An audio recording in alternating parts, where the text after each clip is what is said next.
hit the notification for all future videos. Happy Sunday, my YouTube fam. It is me, Crystal, doing another video. Today I'm gonna be just showing you guys a couple of animals that I got in my bedroom. So, without further ado, here goes. We got the guinea pigs right here. They're in our home setup right now. As you all know, we just moved out recently, and we're not fully situated in. So this is how we got our lives temporarily with everything.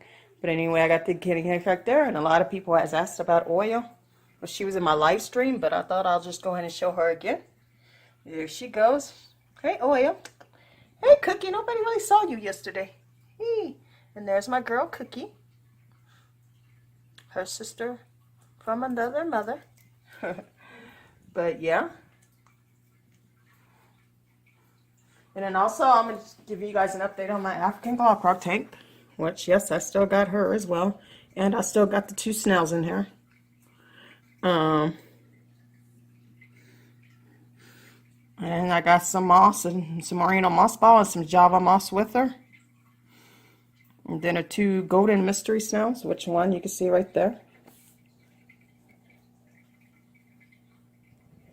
I was thinking about getting one blue crayfish to put in here with these guys. I'm gonna do more research before I say yes or no, or I don't know.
Hey everybody, Susie Q here, and welcome to QueAquatics and Exotics. And it's abnormally quiet here today, aside from the crickets. Aside from that, there's no waterfall. What I've done is I've unplugged the waterfall, and I am about to add some new filtration to it and clean out the old stuff. It's been a little too long since I did this, and I can only imagine the kind of gunk I'm gonna find. I'm really seriously thinking about using a canister filter next year in between the skimmer and the waterfall. So let's go check out the waterfall, which is also my filtration system.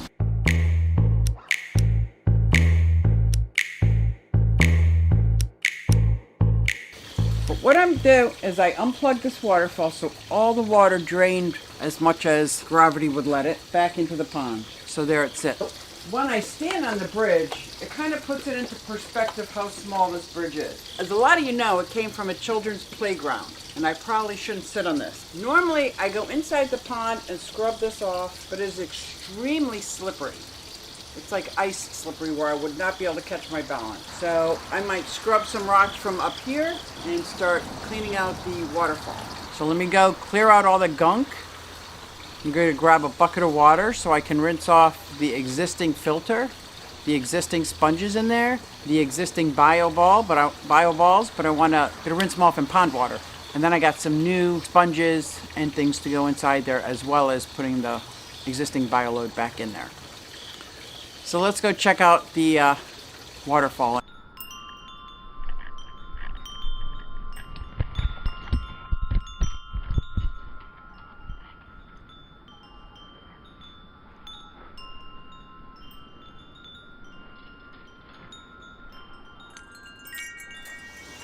So the first thing I'll probably do is remove my boulders. My ferns. be about 20 spiders that go along with this thing.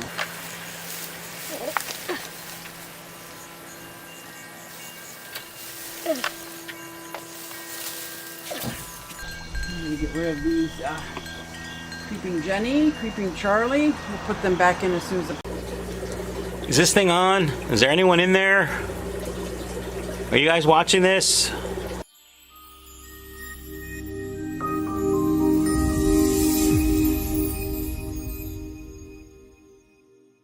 Hiya fishy folks, and welcome back to Michael's Fish Room. Today's video, how to breed bristlenose plecos. This is my method for breeding bristlenose plecos for profit.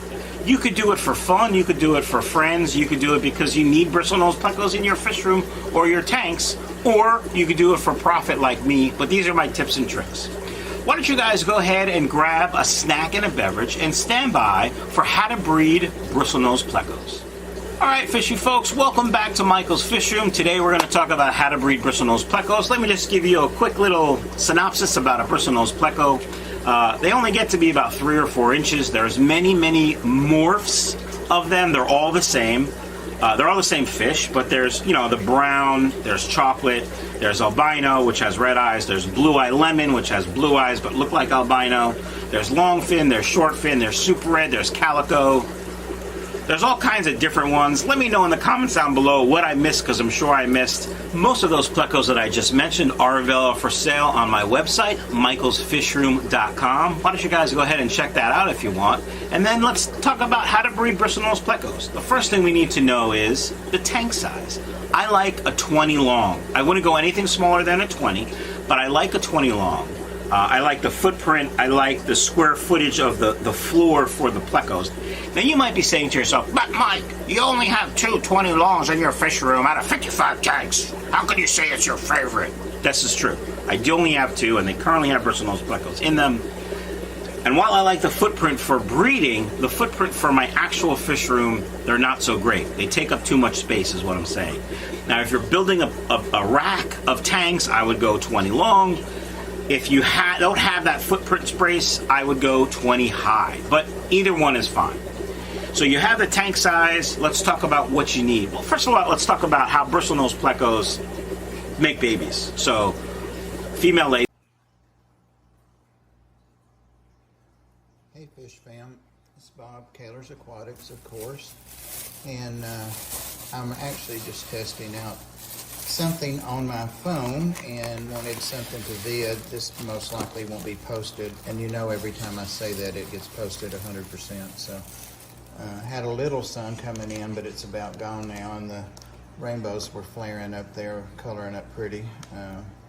But I've got out today. I broke out, dug a tunnel under the wall, all that stuff, and went to one of the local fish stores, Aquatics, and picked up some fish and some supplies, and a bunch of kids and a couple there when I first went in, and the owner kind of shooed the kids out, but they were sanitizing as they went and had the doors and windows open, which was nice. It was 68, 70 degrees, so lots of fresh air going through there.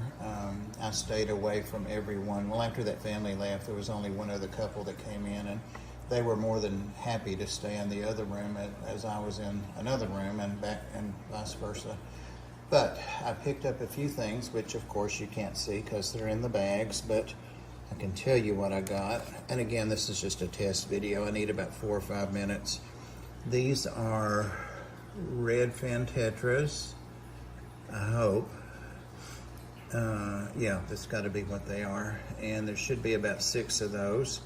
And I got those to put in the 20-gallon, 20 or 29, I can never remember.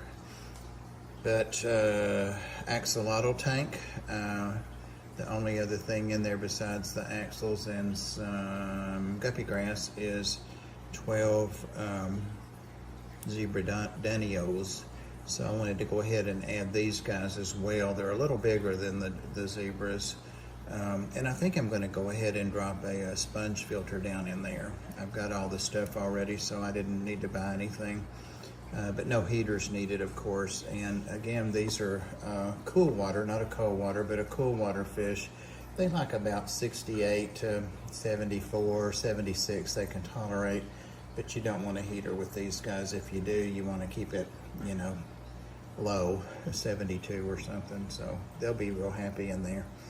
So, redfin tetras, and those are an oldie but a goodie. Those are a tetra that used to be real common in the hobby. We still see them a lot.